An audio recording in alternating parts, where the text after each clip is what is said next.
Bueno, siendo las 7:01, ya las 7:02, vamos a comenzar. Reciban todos un cordial saludo. Soy Carlos Andrés Zapata, fellow de Endocrino y Metabolismo de la Universidad de Antioquia de primer año. Sé que han venido escuchando a mi compañera Vanessa, pero ahora estoy yo a cargo de las actividades académicas.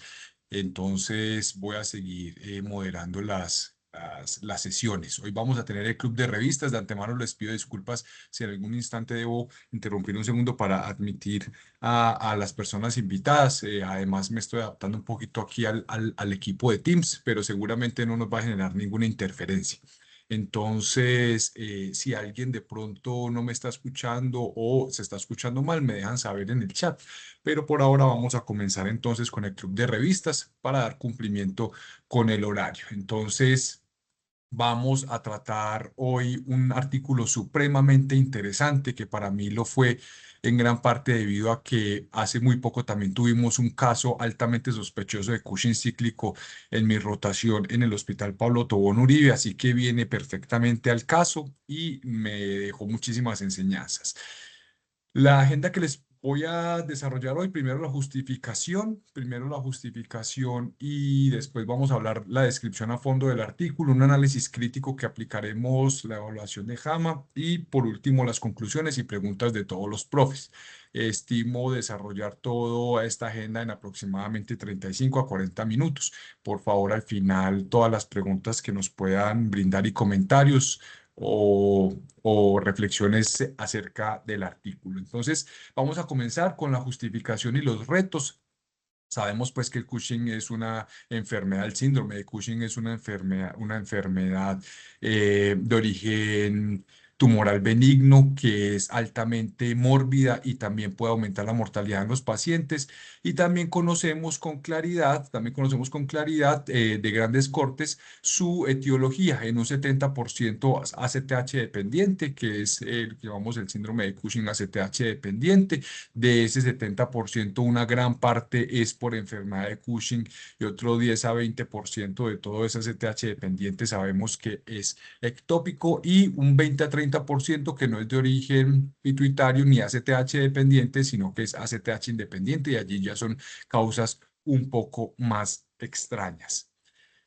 Entonces, a partir de 1956 comenzó una descripción muy interesante de que habían fluctuaciones significativas de cortisol y lo hizo el doctor Birke y sus colaboradores. Allí se reportó un ciclo de 10 días. Entonces, esto venía desafiando un poco lo que conocíamos como la liberación constante de un tumor benigno en el contexto de la enfermedad de Cushing, que ya había sido descrita a principio del siglo. Y entonces fue ahí entre 1956 y 1970 donde ya el doctor Bailey propuso una hormonogénesis periódica, es decir, comenzó a introducir un concepto basado en algunos casos anecdóticos sobre los ciclos de la liberación del cortisol en este momento, ¿cierto? Entonces ya se planteaban si eso sí era un verdadero Cushing o no, y esto permaneció así por un tiempo grande, creando el gran desafío que era poder diferenciar entre la variabilidad biológica inherente al Cushing y un verdadero patrón, puesto que incluso la enfermedad de Cushing clásica, como la conocemos, tiene una intervariabilidad entre personas, incluso entre las personas que tienen la enfermedad de Cushing hay una variabilidad leve en la liberación del cortisol, pero entonces toda esta duda diagnóstica llevó siempre a tener un concepto de pseudo-Cushing a estos pacientes que tenían las manifestaciones clínicas y se les tomaban las pruebas disponibles en ese momento y no eran positivas, entonces tenían el fenotipo, pero más no la confirmación bioquímica, entonces esto duró un buen tiempo de esta manera. Y entonces voy a plantearles unos 3 o 4 retos que creo que son importantes mencionar porque nos van a permitir también comprender la gran utilidad y los resultados que nos dio el artículo que vamos a ver hoy. El primer gran reto, entonces, como lo venía mencionando, es la variabilidad. Hay una variabilidad general intraindividual del exceso de glucocorticoides. Esto se ve en todos los síndromes de Cushing, pero vamos a ver que hay un grupo específico del cual no conocíamos muy bien o seguimos sin conocer, pero quizá con mayor acercamiento sobre la epidemiología, que hay un subgrupo de síndrome de Cushing que le llamamos cíclico. Se caracteriza por una alternancia espontánea de fases. Aquí se habla de fases de picos y fases de valles. Estos pacientes vemos que tienen unas fases hipercortisolémicas, pero que espontáneamente tienen unos valles donde hay una normalización de esta liberación de cortisol y lo que conocemos como fases de valles, que pueden llegar incluso a normalizar los niveles de cortisol o incluso, como vamos a ver, llevarlo a niveles muy bajos, al punto que vamos a discutir en algún momento que varios de estos pacientes con síndrome de Cushing cíclico pueden llegar a presentar insuficiencia adrenal, lo cual no estaba muy bien descrito y de una vez quiero comentarles que es uno de los aportes interesantes de este artículo.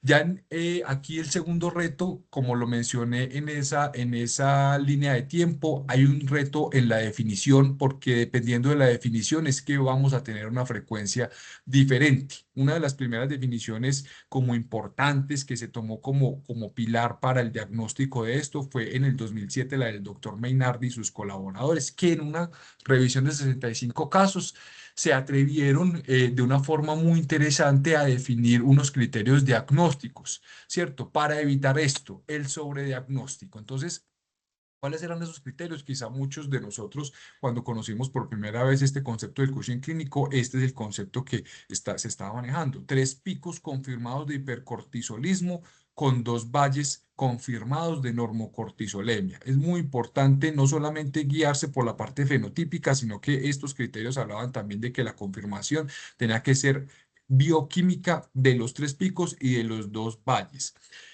Esta definición del 2007 buscaba esto, asegurar que la ciclicidad fuera un patrón repetitivo y no un evento aislado, ¿cierto? Entonces, este fue como el primer concepto grande de criterios diagnósticos en estos pacientes, pero la situación fue evolucionando y en el 2009 el doctor Alexandraki y sus colaboradores ya con una corte más grande cuestionaron un poco que ese concepto de rareza, de exótico, de muy poco frecuente del Cushing cíclico o de la ciclicidad de la liberación del cortisol y fue con un análisis retrospectivo de 201 pacientes que confirmaron, miren ustedes, que hasta el 15% de los pacientes con diagnóstico de enfermedad de Cushing clásica como la conocemos presentaban una evidencia de ciclicidad o una variabilidad significativa.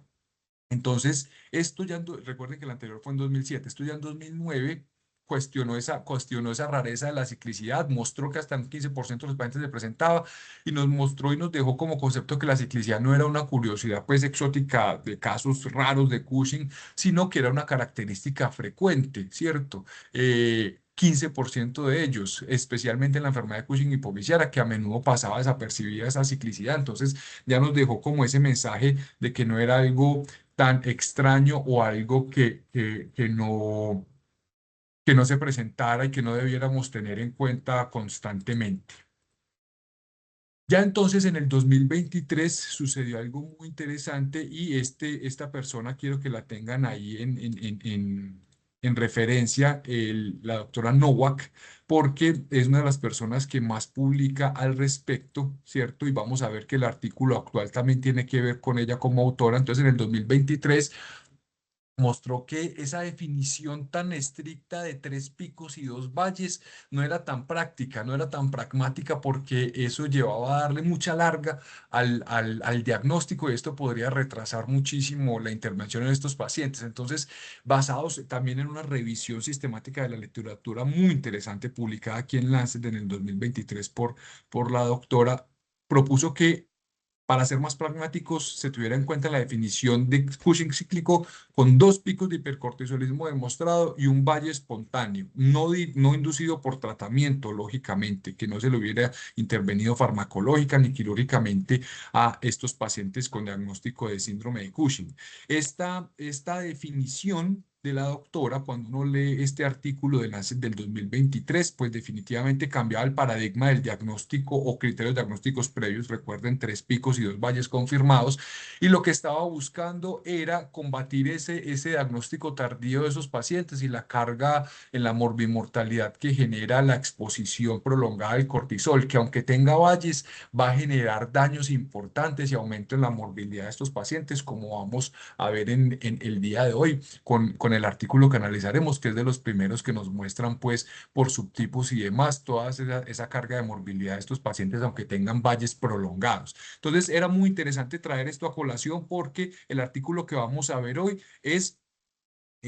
utiliza este criterio diagnóstico y es quizá a lo que se está apuntando actualmente para el diagnóstico de Cushing cíclico. 2 picos de hipercortisolismo demostrados y un valle espontáneo. Entonces miren ustedes que viendo esta evolución de la definición del síndrome de Cushing cíclico, nos cambia por completo esta epidemiología, la frecuencia, porque entonces en general, dependiendo de los criterios diagnósticos, si utilizamos el de 3 picos y 2 valles, la epidemiología es que el 14% de los pacientes con síndrome de Cushing tienen ciclos, es decir, es Cushing cíclico, pero si modificamos a los criterios modernos, actuales o actualizados, como los queramos llamar, de 2 picos y un valle, la epidemiología cambia, sube a un 18%. Miren ustedes que en enfermedad de Cushing es hasta el 21% en algunas cortes utilizando este criterio de 2 picos y un valle. Y miren ustedes, muy interesante que en el Cushing adrenal, específicamente por la etiología de hiperplasia adrenal micronodular, la epidemiología viene a ser hasta el 26%. Entonces, esto nos crea este cambio, la evolución de la definición nos va creando un cambio en la frecuencia que creo que nos deja a todos con un ojo abierto cada que diagnosticamos un paciente con síndrome de Cushing, por lo menos fenotípicamente, y que los resultados de los laboratorios nos dan negativos. El tercer reto grande es la fisiopatología del síndrome de Cushing cíclico. Hay 3 hipótesis importantes. Una es la de la apoplejía tumoral, que hay microhemorragias dentro del tumor y esto cada que sea una microhemorragia genera una activación. Después de esto, pues por la muerte de algunos corticotropos, etcétera, va a generar el valle. Otra de las hipótesis es que hay un despertar hipotalámico que sencillamente lo refieren así en la literatura, queriéndose a referir que hay unos cambios en algunos neurotransmisores, como el tono dopaminérgico, con algunos neurotransmisores como la serotonina y noradrenalina, que cambian la sensibilidad y que cambian el cronotropismo también del eje central. Y también un feedback aberrante, que es que en algunos tumores ectópicos, pues el cortisol tan alto activa receptores del mismo tumor, suprimiéndolo a veces incluso, entonces empieza a generar valles, etcétera. Son teorías, hipótesis, perdón, que todavía no están diagnosticadas y eso pues también obviamente genera un reto en el afrontamiento de estos pacientes. Y por último, en el reto son las pruebas diagnósticas, porque van a tener una variabilidad importante en estos pacientes, ¿cierto? Dependiendo de la disponibilidad que tengamos de las pruebas en el centro en el que trabajemos, dependiendo también del acceso que el paciente tenga a el servicio de salud, pues vamos a tener que elegir una prueba, no habrá una por encima de la otra. Sin embargo, vamos a ver que este artículo nos deja unas sugerencias muy interesantes sobre cuáles son las pruebas quizá de elección en primera línea para el diagnóstico de Cushing cíclico, pero como les venía mencionando, entonces dependiendo de todos esos motivos que están en relación no solo a la patología, sino también a barreras de acceso, a barreras geográficas de los pacientes, incluso de prestación, van a hacer que cada una de estas pruebas tenga varios cambios o una utilidad diferente. Vemos, por ejemplo, incluso que hasta el test de supresión con dexametasona puede ser contradictorio en estos pacientes con síndrome de Cushing cíclico. Miren ustedes que, por ejemplo, si la EXA coincide con un valle espontáneo, dará un falso negativo, y si coincide con un pico, puede dar una respuesta paradójica. Entonces, esto es un reto importante, y en esta última diapositiva, esta sección de la justificación y comprensión del contexto clínico para que analicemos ya el artículo, traigo entonces este cuadrito donde resumo quizá todos estos vacíos que crean la necesidad de una publicación como la que vamos a analizar. Entonces, el tamaño muestral, es un problema en todas las publicaciones previas, pues porque eran o reportes de un solo caso, o cortes de hasta dos casos, y quizás las más grandes donde se reportaban pues la mayoría de características fenotípicas, bioquímicas de estos pacientes eran cortes de no más de 30. Las definiciones heterogéneas, vimos que había una inconsistencia en criterios, entonces dependiendo de los criterios iba a ser una epidemiología diferente, incluso la prevalencia y fenotipos. La seguridad del paciente es otro problema porque se había descrito de manera anecdótica que estos pacientes, como les dije en algún momento, y fisiológicamente puede ser posible, pero anecdóticamente se decía que uno que otro pueda presentar insuficiencia suprarrenal espontánea. Vamos a ver que eso con esta publicación actual cambia este concepto y es uno de los mensajes grandes que nos va a quedar hoy, y es que estos pacientes con síndrome de Cushing clínico tienen un alto riesgo de insuficiencia suprarrenal espontánea. Los errores médicos en el diagnóstico, vamos a ver que no había una forma clara de conocer cuál era, pues digamos, como el método, el mejor momento de hacer el cateterismo de senos petrosos, y la comparación de fenotipos. Siempre en las cortes que leí hasta el momento publicadas, habían datos mezclados sin distinción entre las etiologías del síndrome de Cushing. Entonces, mezclábamos el síndrome de Cushing ectópico, cíclico, con el Cushing pituitario cíclico, con el adrenal. Entonces, todos estos vacíos llevaron a la necesidad de esta publicación. Entonces, vamos a meternos ya en esta siguiente sección del club de revistas de hoy, que es la descripción clínica, pues, y el análisis crítico del artículo. Esta publicación fue realizada en Lancet de Endocrinología y Diabetes. Fue publicado ahora el 23 de octubre, como les venía mencionando, por la doctora Elizabeth Nowak, que es tal vez una persona que viene publicando desde el 2023, como les mostraba, sobre síndrome de Cushing clínico. Y es muy interesante porque pues este estudio no tuvo ningún tipo de patrocinio. Fue hecho con los recursos exclusivos para investigación de la Universidad de Berlín. Entonces es muy interesante además porque es la corte más grande que se ha llegado a presentar hasta el momento de síndrome de Cushing cíclico, y nos deja unas enseñanzas muy interesantes. Entonces pasemos a analizarlo en detalle. La pregunta de investigación de este estudio, como vamos a ver que es un estudio observacional de corte retrospectivo y descriptivo, pues es esta en general, ¿cierto? Y es que los adultos con síndrome de Cushing clínico y bioquímicamente confirmado, que tienen un patrón, la exposición es que tienen un patrón cíclico de hipercortisolismo, que hacen picos y valles espontáneos confirmados. ¿Cuáles son sus características clínicas, bioquímicas, diagnósticas, incluso etiológicas, y también las complicaciones? Entonces, es un estudio retrospectivo que evalúa esto, como vamos a ver, de una manera muy interesante, y nos deja enseñanzas súper útiles para nuestra práctica clínica. Es un estudio que fue multicéntrico, miren ustedes, en 21 países. Recuerden que es un estudio de corte observacional retrospectivo, netamente descriptivo. Fue hecho en 21 países. Aquí está señalado los países de donde se logran obtener datos, en 43 centros de expertos. 43 centros de expertos donde ellos se cercioraron, ¿cierto? Se cercioraron que el centro tuviera experiencia en el diagnóstico de Cushing, que tuvieran además acceso a todos los elementos para el diagnóstico, y que tuvieran la capacidad pues de reclutar pacientes. Reclutaron pacientes mediante una invitación por mail, por llamados. También se hizo esta reunión entre el centro de investigación con todos los centros referentes, ¿cierto? Y recuerden, estos 43 centros de expertos fueron escogidos porque tenían experiencia en el diagnóstico de síndrome de Cushing y con acceso total a las pruebas endocrinas necesarias. Eso es muy bueno para la validez interna, pero tal vez pueda afectar un poco la validez externa. Y al final pudieron reclutar 116 pacientes con los criterios que les voy a mostrar a continuación,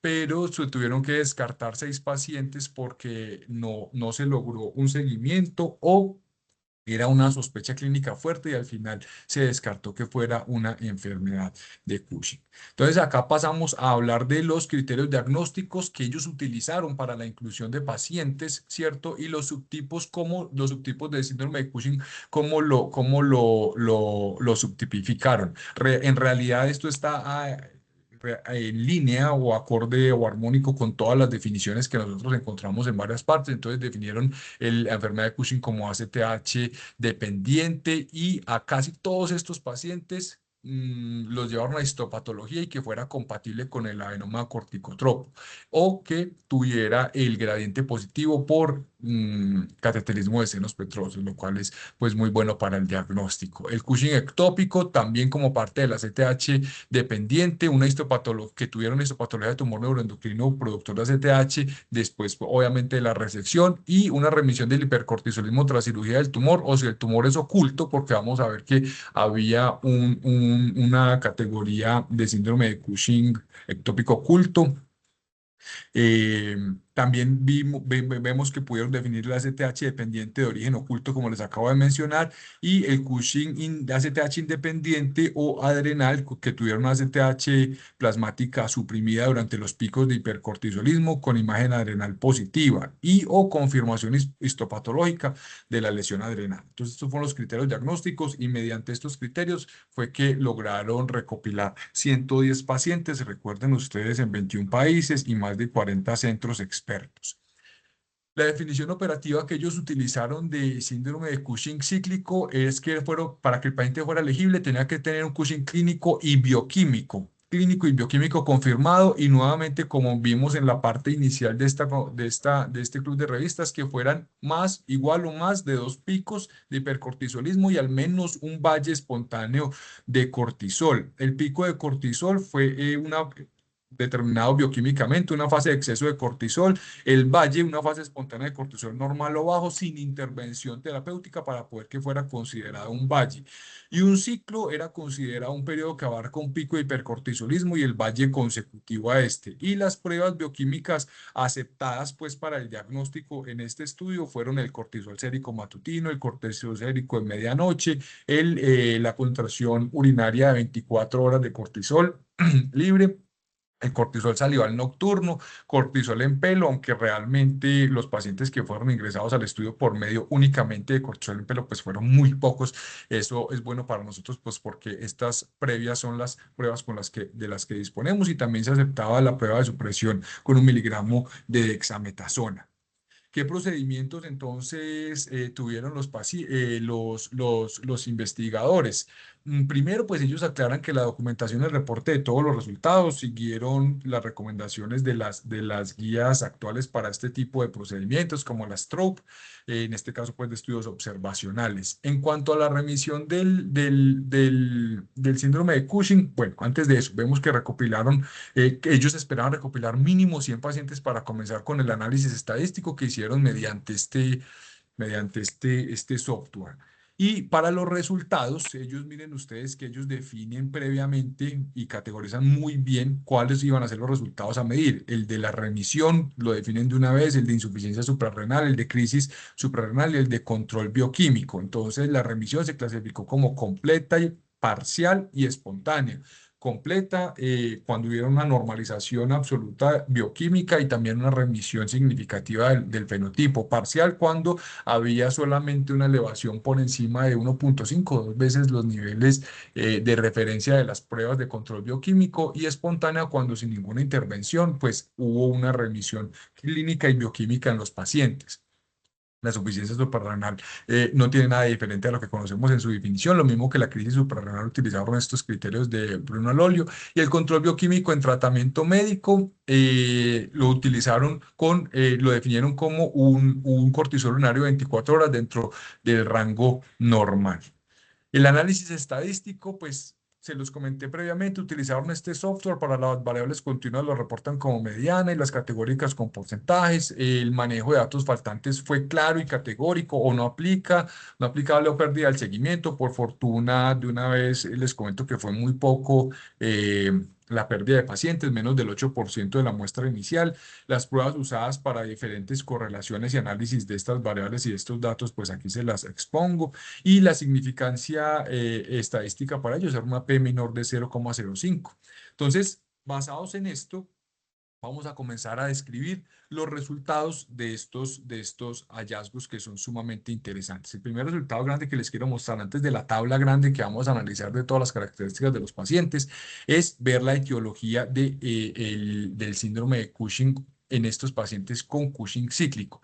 Y vemos que el hipofisiario o enfermedad de Cushing fue en el 64%, el ectópico el 23% y el oculto en 11%, pero de estos ocultos todos eran ACTH dependiente. Entonces, en realidad los ACTH independientes fueron solamente el 3% de los pacientes con síndrome de Cushing cíclico, lo cual es interesante porque nos comienza a perfilar también la posible búsqueda de etiologías cuando tengamos estos pacientes, ¿sí?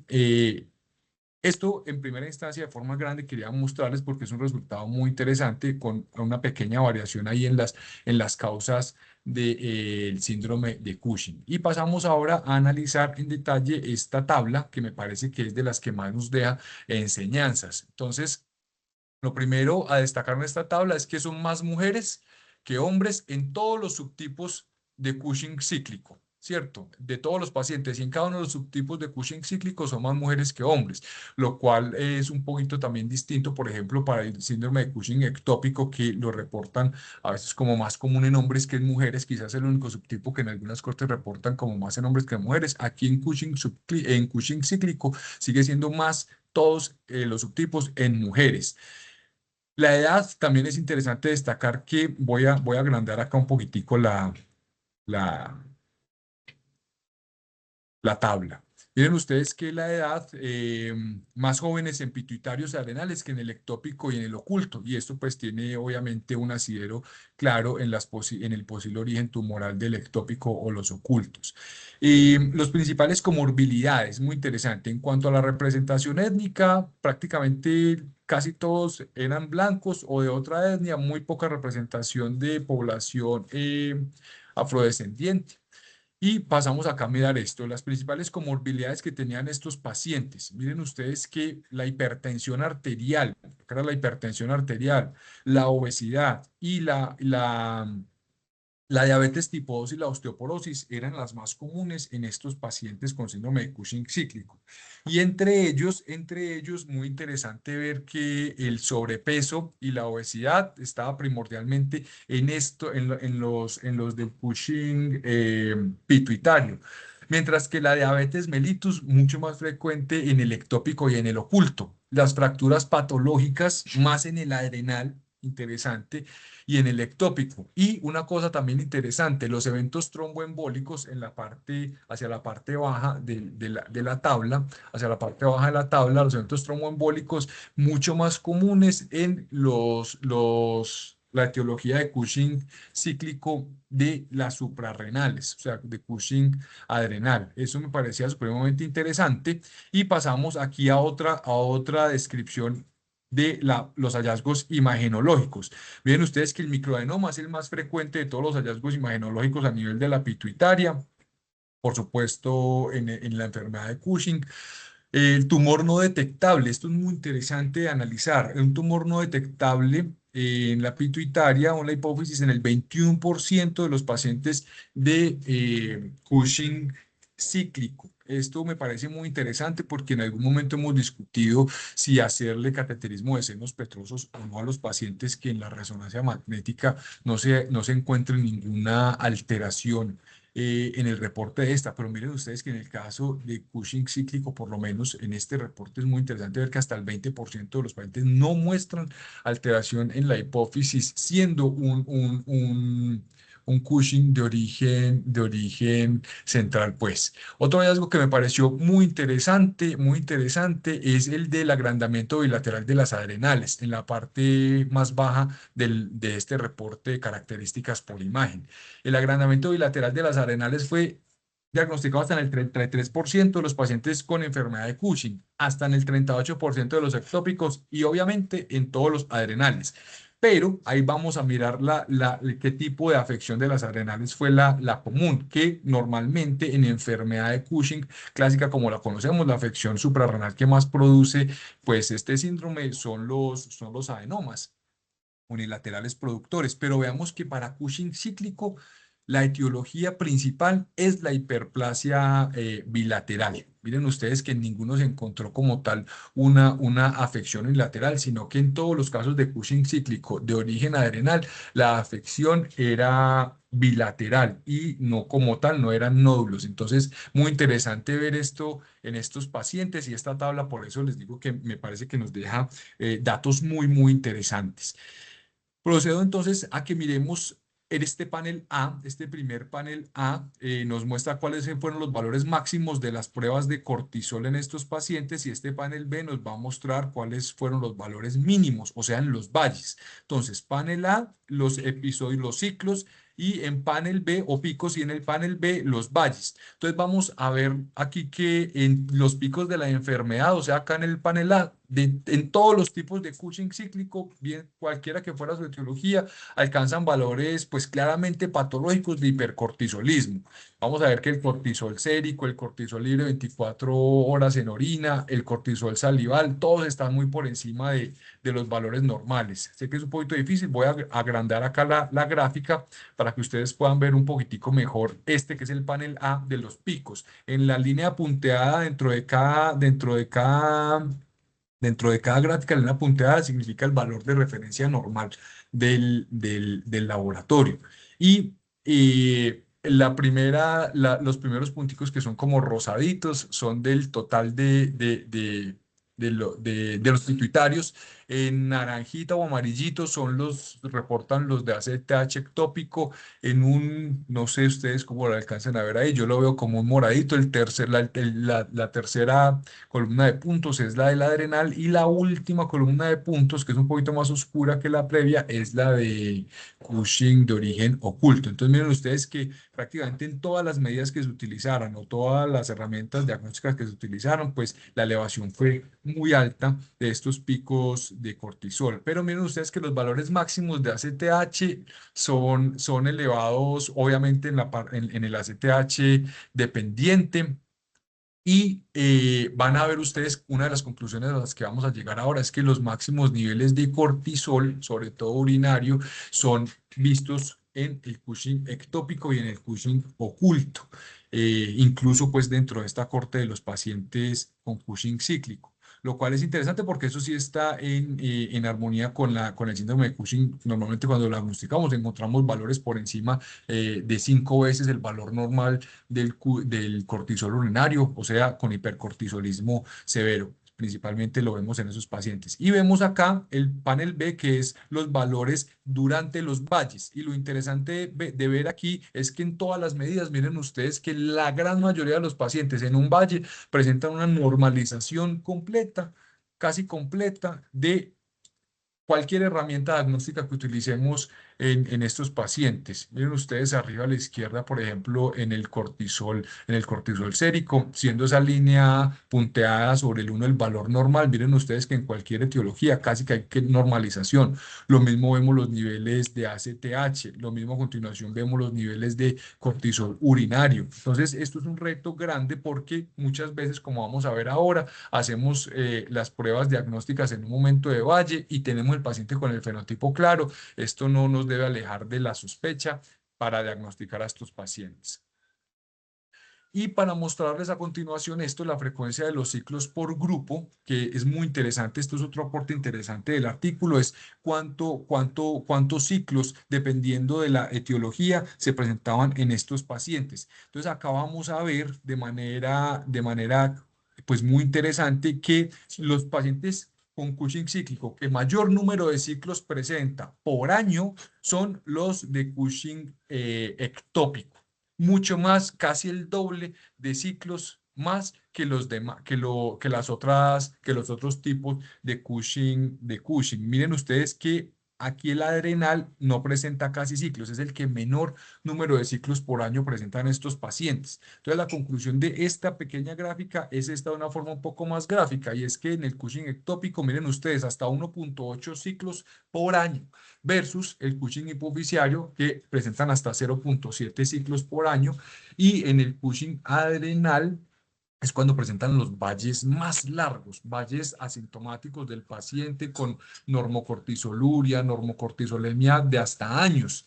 Entonces, eso me parece interesante verlo en este reporte. Y la hipokaliemia es mucho más frecuente en el ectópico y menos frecuente en el hipofisiario. Entonces, esto también nos empieza a mostrar y a orientar al momento de hacer el diagnóstico y la búsqueda de etiología en estos pacientes cuando tengamos síndrome de Cushing cíclico. Pasamos ya entonces aquí a analizar los resultados puntualmente. El 86% de los pacientes con tres o más picos documentados tuvieron intervalos irregulares de los valles. Es decir, la ciclicidad no se refiere porque sea como exacto el tiempo entre picos y valles, sino que dependiendo del origen, el subtipo de síndrome de Cushing, la periodicidad, la ciclicidad va a ser muy diferente. Como les mostraban, los de origen adrenal podían ser años en valle, mientras que los de origen ectópico podían ser hasta casi 2 ciclos por año. Hubo pacientes que presentaron hasta más de 12 ciclos en el año de origen ectópico. La duración de los valles fue de varios meses en la mayoría y los síntomas generalmente empeoraron durante los picos de hipercortisolemia y mejoraron durante los valles. Es decir, los síntomas pueden ser una guía razonable para que el paciente cumpla con la directriz de tomar los laboratorios en el momento o que le empeoren los síntomas cuando queremos diagnosticar el pico o que sienta que le mejoran los síntomas para que diagnostiquemos el valle en esos pacientes. Entonces, esto también era importante ver cómo se correlacionan los síntomas con los picos y los valles bioquímicos del cortisol en estos pacientes. Cosas interesantes también que nos dejan los resultados de este estudio. Un reto muy grande que era en cuándo hacer el cateterismo de senos petrosos. Miremos aquí estos pacientes con síndrome de Cushing cíclico. El momento óptimo era cuando tenían un pico de hipercortisolismo. Cuando se realiza ahí el cateterismo de senos petrosos, pues el rendimiento de la prueba es buenísimo. Pero miren ustedes que aunque los pacientes estaban en centros de altísima experiencia, también se realizaron los cateterismos de senos petrosos en momentos de eucortisolismo o de valle. Es decir, ellos ahí hicieron estas pruebas y esto los llevó a resultados engañosos y vamos a ver que esto sí tuvo desenlaces importantes negativos para los pacientes, el haber hecho un cateterismo de senos petrosos en un momento que no fuera de hipercortisolemia en estos pacientes. Miren ustedes que de 78 cateterismos de senos petrosos, 14 se hicieron en los momentos en que estaba en un valle, es decir, el 18 o 20%. Es decir, de cada 5 cateterismos, uno se hace en el momento inadecuado, estando en estos sitios de alta experiencia. Esto debe ser una reflexión importante para todos y como vamos a ver al final, una de las recomendaciones de este artículo es que el paciente la noche previa con cortisol salival se le documente que está en hipercortisolismo la noche previa a la realización del cateterismo de senos petrosos. ¿Para qué? Para que siempre los pacientes, o en la mayoría de veces por lo menos, aseguremos que esté en este momento óptimo. Simplemente el artículo nos muestra lo que les acabo de decir, que cuando se realiza el cateterismo de senos petrosos, durante los picos, la sensibilidad y especificidad pues es muy buena, el rendimiento, pero se pierde, aquí viene el desastre del diagnóstico cuando lo hacemos en el momento inadecuado, cayendo por completo la sensibilidad y la especificidad de la prueba y que nos puede llevar a lo que les voy a mostrar a continuación, que es lo que se vio en estos centros de alta excelencia. Se llevó a un diagnóstico erróneo y a la realización de cirugías innecesarias. 9 de los 110 pacientes, o sea, el 8%, se sometieron a cirugías innecesarias en el sitio anatómico incorrecto. Esto es reportado como resultado de esta corte que estamos analizando, debido a una clasificación errónea del origen del tumor. Miren ustedes, 5 pacientes con Cushing cíclico ectópico a quienes se les extirparon microadenomas hipofisiarios incidentales, y esto se confirmó, por supuesto, con la histopatología. Y a 3 pacientes con síndrome de Cushing oculto, ¿cierto? Con una sospecha de ectópico, se sometieron a una cirugía hipofisiaria inapropiada, derivada de el resultado previo que les mostré del cateterismo de senos petrosos. Entonces, esto es muy importante. Este es otro gran mensaje que nos deja el artículo sobre el momento de realización del cateterismo de senos petrosos para evitar este tipo de desenlaces desfavorables. Otro hallazgo muy interesante que nos deja este artículo es el siguiente. El 28% de toda esta corte de pacientes tuvo insuficiencia suprarrenal espontánea. Es decir, sin que se le hubiera hecho una intervención médica o quirúrgica previa que afectara las suprarrenales. Esto es muy interesante porque de estos pacientes, de estos 31 pacientes con síndrome de Cushing cíclico, 6 pacientes sufrieron crisis suprarrenales espontáneas. Esto entonces pasa de ser algo anecdótico, la insuficiencia suprarrenal en estos pacientes pasa a ser algo anecdótico, como veíamos que lo reportaban previamente, a ser un riesgo moderado a alto de presentar insuficiencia suprarrenal, y sabemos que esta es puede ser una causa de muerte importante en estos pacientes. Dentro del estudio no indicaron claramente cuál fue el subtipo de síndrome de Cushing cíclico que presentó la insuficiencia suprarrenal. Sin embargo, sí hacen mención que puede estar más en relación al ectópico, ¿cierto? Donde hay hipercortisolemias más graves, y esto cuando pasa el paciente al valle asintomático, pues claro, deja algunas células o algunos corticotropos que están sanos, pues los deja completamente suprimidos, y esto genera este tipo de efecto. Vamos a ver entonces que esta es otra de las conclusiones importantes, y es que a los pacientes con síndrome de Cushing cíclico hay que dejarlos equipados, entrenados y equipados para el momento en el que presenten una crisis adrenal o addisoniana. Otro aporte importante del estudio que nos muestra es que comparando el síndrome de Cushing cíclico con el Cushing no cíclico, o el que conocemos como el usual, la tasa de remisión espontánea o la tasa de remisión completa inducida por la terapia es muy distinta. Vemos que en el Cushing no cíclico hasta en 76-80% de los pacientes se puede llegar a tener un control bioquímico completo o parcial por lo menos, pero con un muy buen resultado en la parte clínica, mientras que en los pacientes con síndrome de Cushing clínico se reduce la efectividad en el control de la enfermedad al 50% de estos pacientes, 20% no controlado del todo, a pesar de que se le esté dando el medicamento o se le haya hecho una intervención, y el resto de pacientes con diferentes grados de control, principalmente sin control de la enfermedad. Entonces, todo esto se achaca a que en el artículo nos muestran que hay un retraso significativo en el diagnóstico de estos pacientes, y cuantos más picos de hipercortisolemia tengan los pacientes, pues menor será la tasa de recuperación o de efectividad de la terapia en ellos. Las discusiones y observaciones, pues, que ya entramos a hacer de este artículo, es que presentan la corte más grande, además internacional, de pacientes con Cushing cíclico, y esto pues debido a la rareza de la patología, nos permite detallar desafíos diagnósticos y terapéuticos. Hay una alta prevalencia de comorbilidades cardiovasculares, metabólicas y, aunque no las mencioné, pero interesantemente, psiquiátricas e infecciosas. Más o menos el 14% tenían complicaciones infecciosas oportunistas, principalmente fue en el Cushing cíclico de origen ectópico, y las psiquiátricas fueron hasta el 30% de todos los pacientes con Cushing cíclico, lo cual pues nos debe ayudar a tener en cuenta estas comorbilidades para atenderlas. El 43% tuvo retrasos en el tratamiento. Imagínense ustedes, y el retraso del tratamiento habla en el artículo que fue entre 3 y 6 años de retraso en el diagnóstico para poder realizar el tratamiento. Hasta 9 cirugías necesarias, lo que resultó en un desenlace desfavorable, con solo un 50% de remisión bioquímica en esta corte de pacientes. La frecuencia y gravedad de los picos de cortisol fueron mayores en el ectópico. Evaluar la presencia de hipercortisolismo con cortisol salival nocturno o urinario de 24 horas poco antes del cateterismo de senos petrosos, pues nos va a ayudar a evitar errores de diagnóstico.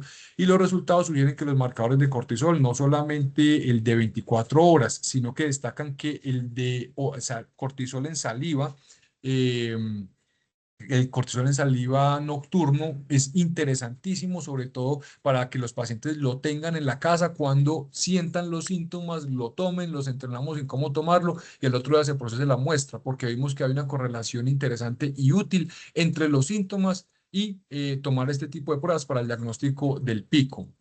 Se observó una prevalencia mucho mayor de insuficiencia suprarrenal espontánea y crisis suprarrenal. Este es otro de los mensajes grandes e importantes que nos deja este artículo, por lo cual debemos, como les dije, entrenar y dotar con un kit de reacción a estos pacientes, porque tienen un alto riesgo de insuficiencia suprarrenal.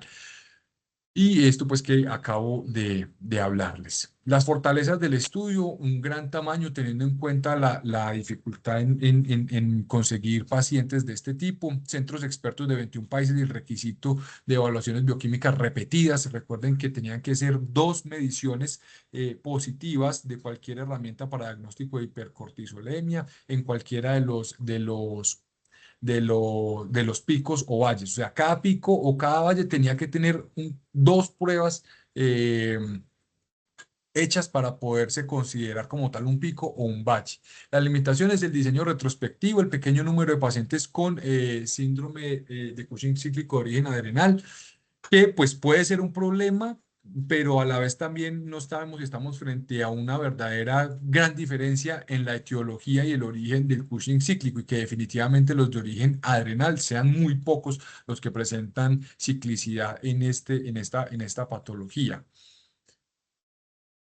y la ausencia de un grupo de control contemporáneo sin síndrome de Cushing para estimar algunas otras cosas, pues como la tasa de mortalidad estandarizada o algunas otras cosas interesantes del pronóstico de estos pacientes, o incluso tener un grupo control de síndrome de Cushing no cíclico para ver también directamente estos comparativos de la parte de pronóstico. Y para finalizar, 2 diapositivas con el análisis crítico. Primero, para analicemos el riesgo de sesgo, la muestra es representativa de los pacientes con Cushing cíclico, me parece que cumple definitivamente, ya lo había explicado anteriormente. La clasificación adecuada en grupos homogéneos de factores pronósticos, pienso que cumple parcialmente. Debido a que sí, claramente definieron los criterios bioquímicos, fueron uniformes, hubo claridad en cómo subtipificar el origen y además hubo una reevaluación central en la Universidad de Berlín por aparte pues de que los expertos en cada centro lo diagnosticaron, tenían que mandar los datos y ser reevaluado a nivel central donde recolectaban los datos para poder el diagnóstico, pero no hubo un grupo control con no cíclico para hacer algún otro tipo de comparaciones, por eso puse que cumple parcialmente.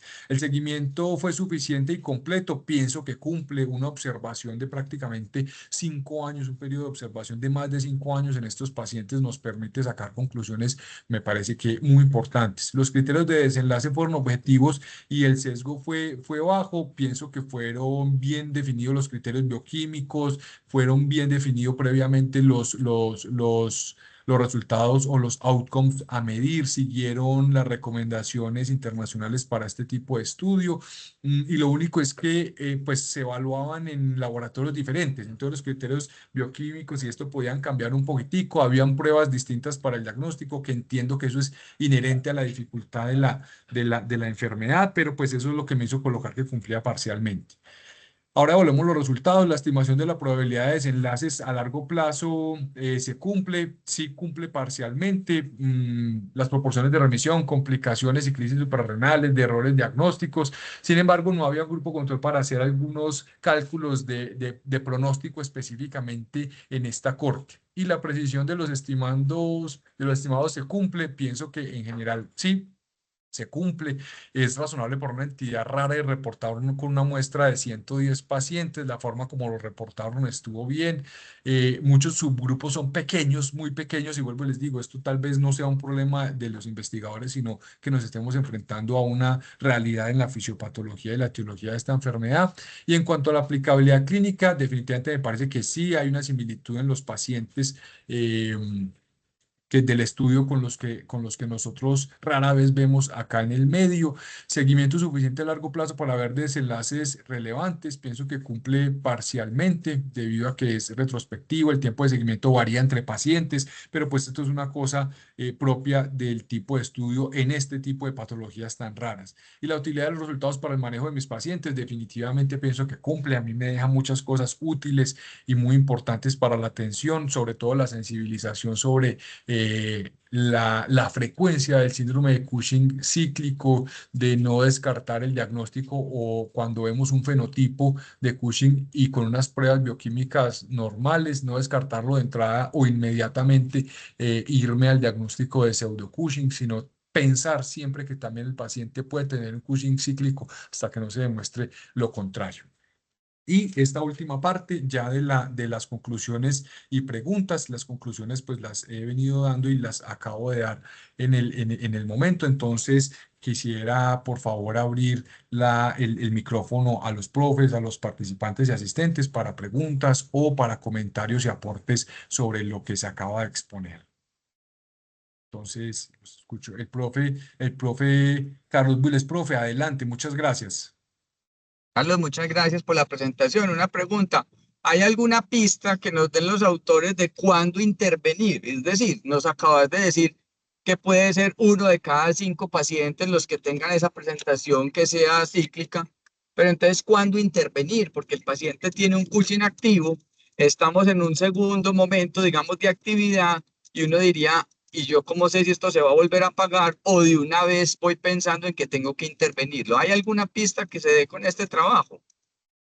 Profe, gracias. Mire, eso que usted plantea es absolutamente verdadero porque los pacientes que incluyeron acá fueron pacientes que les hicieron primero por fenotipo, era claro que tenían Cushing, pero en esa primera toma de muestras eran negativos. Entonces, a esos pacientes fueron los que trajeron e incluyeron y después en el próximo, digamos, episodio sintomático, ya les confirmaron un pico, es decir, este habría sido el segundo pico cuando se los confirmaron bioquímicamente. Entonces, muchas veces no va a saber uno si de entrada esto va así claro o no. Cuando el paciente viene con fenotipo y el diagnóstico bioquímico no se logra, la recomendación de ellos es pilas que puede estar frente a un Cushing cíclico y apenas vuelva a repetir, por eso es interesante el cambio, por eso es interesante el cambio en el paradigma del diagnóstico, porque apenas en el primer episodio clínico y bioquímico que usted lo capturó, hay que tratarlo. Ellos dicen, hay que tratar los pacientes ya, pues porque se confirma la enfermedad. El reto es cuando el primer acercamiento ante un paciente con fenotipo clínico de Cushing tiene las pruebas normales. Entonces ahí le dicen a usted, mire, usted tiene que abrir el ojo y apenas le diagnostique un pico, lo que sea, tiene que entrar a tratarlo. No es que uno tenga que esperar a los 3 picos, a los 2 valles para poderlo tratar. Si de entrada el paciente vino con fenotipo y bioquímica, pues no hay que esperar a ver si esto se va a convertir en un Cushing cíclico o no, sino que claramente tratarlo. Pero entonces el paciente que viene con fenotipo, no se le diagnostica, hay que abrir el ojo, meterlo en un protocolo de diagnóstico guiado por síntomas del paciente y apenas se le diagnostique, por eso es interesante ese cambio del paradigma a solamente 2 picos con un valle, profe. Muchas gracias, ¿Me profe, por oye? la pregunta. Carlos, gracias. A usted, profe. Carlos, ¿me oís?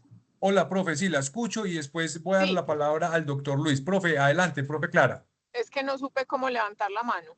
Tranquila, No, el súper. artículo me parece excelente, o sea, recoger 110 pacientes de Cushing cíclico me parecen los más guapos del mundo. Eh, Eso de cuando uno coge el paciente y tiene hipercortisolismo, tratarlo, me parece complicado porque siempre hay que localizar el hipercortisolismo y en ese proceso de localización puede que otra vez el Cushing se apague. Entonces eso me parece difícil decir, listo, usted le hizo el diagnóstico bioquímico y ya trátelo, sí trátelo, pero es que acuérdense lo que uno se demora haciendo ese diagnóstico. Entonces eso me parece complicado. Y usualmente nosotros repetimos las pruebas por las dificultades de laboratorio que nosotros tenemos. El caso que Carlos contó del supuesto Cushing cíclico que estamos pensando fue un caso que Alejo mandó claramente documentado para Cushing y nosotros le encontramos otra vez todas las pruebas negativas. Entonces miren que si eso fue un problema de laboratorio, no sé si es un cíclico, pero mientras uno trata el hipercortisolismo, pierde tiempo para el diagnóstico de localización. Eso es lo que me parece a mí y me parece un reto muy, muy, muy difícil para un clínico. Profe, muchas gracias. Creo que esa corrección es absolutamente pertinente, la que nos acaba de hacer. Y solamente para agregar, aquí en el artículo dicen exactamente eso y así resaltan la dificultad en el diagnóstico y por eso ellos dicen, entrene a todos estos pacientes en quien usted tiene la sospecha en cómo tomar la muestra de cortisol salival. Tarde en la noche, porque esa es la que tal vez pueda ser la más asequible para ellos en el momento de los síntomas para poder hacer el diagnóstico. Muchas gracias, profe. Doctor Luis, lo escuchamos.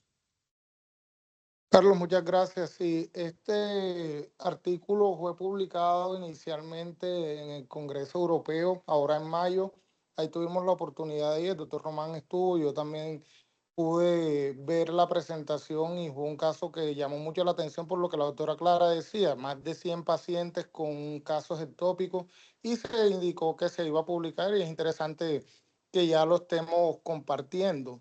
Un dato clave que te quería preguntar y para aterrizarlo a la práctica clínica de nosotros en nuestro medio es que tú nos dices claramente, ojo, paciente con fenotipo, paciente que puede ser un Cushing y las pruebas dan negativas o primer pico y dio el segundo estudio para confirmar negativo, pueden pasar valles hasta de casi un año en un 20-30% de los pacientes.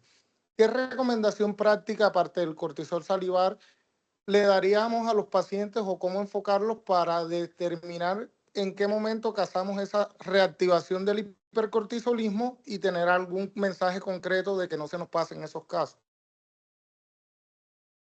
Doc, muchas gracias por compartirnos eso. Pues Doc, mire, en el artículo, más allá de recomendarnos tener el paciente entrenado en la toma del Cushing, del cortisol salival, más allá de sensibilizar al paciente en los síntomas o empeoramiento que puede tener del fenotipo para tratar de reconocer esos picos de hipercortisolismo, no nos dieron ninguno. Tampoco hablaron de una periodicidad en la toma de los laboratorios porque precisamente como usted mencionaba, miren ustedes, por ejemplo, que el de origen adrenal pudo pasar con valles de hasta años, 3 años de valle, mientras que otros, como por ejemplo en el subtipo de ectópico, puedan tener más de dos picos por año. Entonces, creo que eso hace parte de ese reto tan grande en estos pacientes y que, como decía la profe Clara, entonces tener paciencia, ojo clínico, tener paciencia y tener muy bien entrenado al paciente en esos casos, pero que yo haya leído ahí o en la parte del suplemento otra recomendación como mucho más puntual para eso, no, doc, las otras recomendaciones puntuales que ellos dejaban era dejar entrenado al paciente porque aunque no se le hubiera hecho el diagnóstico, sí tenía que tener por ahí cómo intervenir un episodio de insuficiencia suprarrenal. Muchas gracias, doc. O no sé si usted de pronto la pregunta también vaya seguida de alguna recomendación que nos quiera hacer, profe. Sí, de pronto, como hacemos la colombiana, que nos busquen, consultar, dejar algún correo, algo, mire, doctor, me estoy volviendo a subir de peso, hice los tratamientos para obesidad y no bajo, que era algo que vemos muchas veces. Por ejemplo, pacientes que llegan para manejo de obesidad, sobrepeso, no logran una buena evolución, incluso nos dicen muchas veces, doctor, yo me hincho, siento que la cara se me pone muy redonda y no sabemos si serán Cushing ectópicos y se nos están pasando.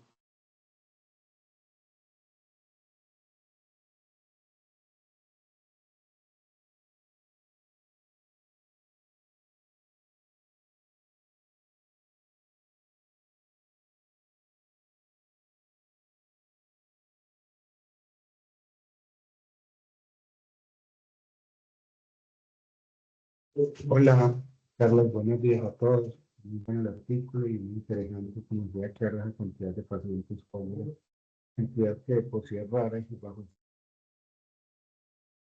Muy complejo también porque los episodios sintomáticos no necesariamente va a tener todo el espectro eh, de síntomas característicos de Cushing. Entonces, a veces los pacientes, como ellos pueden empezar a subir peso, pero puede que no tenga toda la manifestación. Entonces, sí es muy importante uno estar viéndolos periódicamente, inclusive a veces algunos recomiendan hospitalizarlos y estarle haciendo pruebas durante varios días o semanas, inclusive para tratar de determinar si hay una activación o no en ese momento, cual obviamente no es fácil en nuestro medio. Pero sí es muy importante no estar indicando al paciente con claros del coaching, que cuando los desarrollos están en un periodo de valle, inmediatamente consulten. La otra cosa es que también dejamos órdenes de exámenes y muchas veces ya al paciente no le las valen porque están muy viejas o por la fecha, etcétera, etcétera. Entonces sí es muy importante estar en contacto con los pacientes. Y en el momento que el paciente haga síntomas, pues proceder a hacer estudios, ya sea ambulatorios hospitalizados, pero siempre estar ahí en contacto con él. Es la forma más fácil de hacer. Súper, profe. Muchísimas gracias. No sé si alguien más tiene algún aporte, alguna pregunta o algún comentario. Sí, por aquí la doctora Alejandra. Doctora, buenos días. Adelante, la escuchamos, doctora Alejandra Vélez. Buenos días. Pues no dicen en el artículo como explícitamente, pero en la tablita que les mandé al chat están como los síntomas que ellos tuvieron.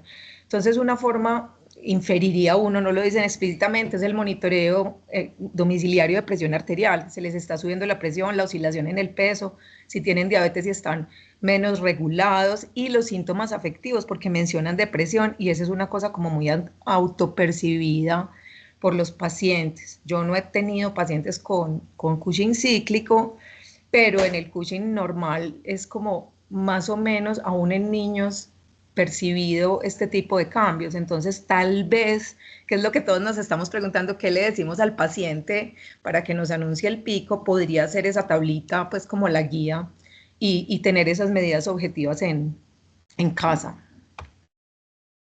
Súper, doctora. Muchas gracias. Sí, vimos que eran las comorbilidades como más comunes, estas de la obesidad o el sobrepeso, la hipertensión, y vimos también incluso las de osteoporosis, las de fracturas, pero bueno, estas no son como tan agudas ahí para mostrarnos como nos acaba de decir usted. Muchas gracias. ¿Alguna otra persona, algún otro comentario o pregunta? Listo, entonces damos por terminada la reunión de hoy. Mil y mil gracias por la asistencia, por la paciencia cuando tenía aquí que parar un poquito a admitir personas. Nos vemos mañana en el próximo Club de Revistas. Muchísimas gracias.